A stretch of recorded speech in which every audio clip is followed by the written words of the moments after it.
Kilat News Updates. Mga balita ngayon, 331 million pesos na halaga ng illegal na droga sinira ng PDEA sa Zamboanga Peninsula. 18,000 na sundalo i-deploy ng AFP para sa 2025 election. 3 sospek sa pamamaril sa magsasaka sa Zamboanga, Sibugay, huli ng pulisya. Ako po si Cesar Soriano para ihatid ang mga nangungunang balita sa buong kapuluan ngayon.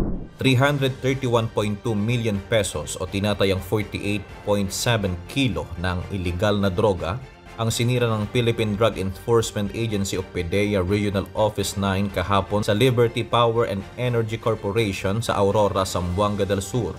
Ginamit ang thermal destruction method upang sunugin ang 48,689.6695 grams na shabu at 1,041 piraso ng expired medicines.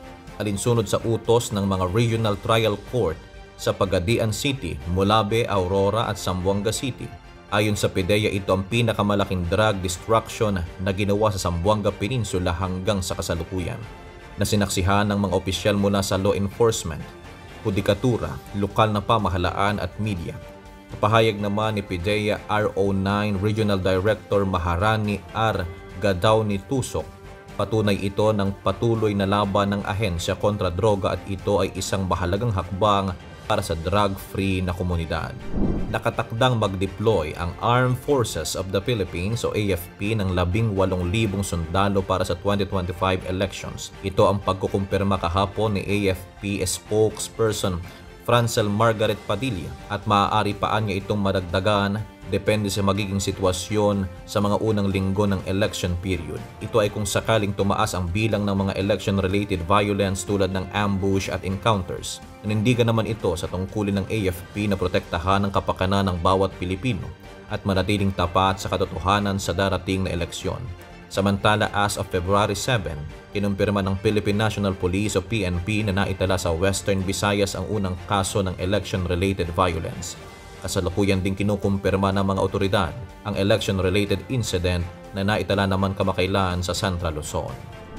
Arestado ang 3 sospek matapos barilin ng isang 54 anyos na magsasaka sa barangay Nananpayaw, Zamboanga, Sibugay, Kamakalawa. Sa pagtutulungan ng Payaw Municipal Police Station o MPS at Provincial Intelligence Unit o PIU ng Zamboanga Sibugay Police Provincial Office o ZSBPPO matapos ang pursuit operation. Ayon sa mga otoridad, nagtamo ng maraming tama ng bala mula sa kalibre 45 na pistola ng biktima na pinaputok ng 2 sa 3 sospek. Ang mga sospek na mula sa barangay Palinta, Cabalasan ay natunton sa kanilang pinagtataguan. Kumpiskado sa kanila ang isang kalibre 45 na pistola, isang granada at 2 motorsiklong walang plaka. Patuloy pang iniimbestigahan ang motibo sa krimen. Sa ngayon, nasa kustodiya ng Payaw MPS ang mga sospek at nahaharap sa kasong attempted murder at illegal possession of firearms. Para sa Kidlat News Channel, ito si JP Adaw, nag-uulat. Ako po si Cesar Soriano, kasama nyo sa bawat pagputok ng balita.